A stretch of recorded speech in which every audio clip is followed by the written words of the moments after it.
It's not on the agenda, and so that's not something we would do for business. Please keep quiet. Unhappy people showed up at a Mason City Council meeting tonight, forcing discussion about a topic that was not on the agenda. Now, this all stems from an officer who resigned and wants to keep the K-9 officer he helped train.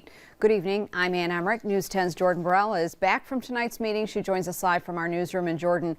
Why are people so upset?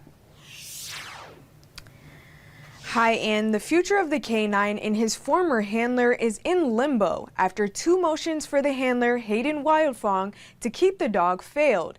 There's a public backing for the officer to keep his K-9 companion, but the city says Wildfong's actions don't leave him entitled to the dog. Dozens of people filled Mason City Hall Monday evening in support of a former Mason police officer, Hayden Wildfong, and his former K-9, Tamarick. He felt forced to resign due to the threat of termination. It is my hope that the misguided overuse of power will not be tolerated or allowed to destroy the lives of both Officer and Tamarick, who served this community.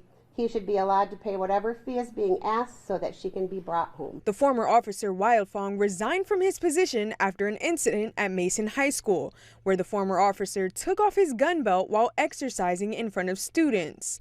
The city of Mason says his weapon was left unattended. Wildfong was placed on leave, later resigning. One city council member, Rita Vogel, argues that officers are allowed to work out in the school and thought of it as a recruitment tool for officers. The city manager, Deborah Stewart, says that's not true. Our policies state that our officers are not to access the school with their city-issued key fob for any purpose outside of official law enforcement business. Wildfong says he resigned against his wishes. Although he knows he made a mistake, he says he only resigned because he was under the impression he would be able to keep the dog. This process could take weeks or even months while she sits in a kennel.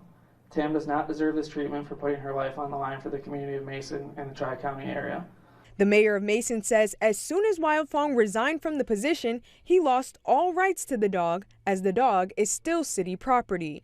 I don't understand why people think that the city should take an employee who has resigned and by that action, quite frankly, abandoned the dog.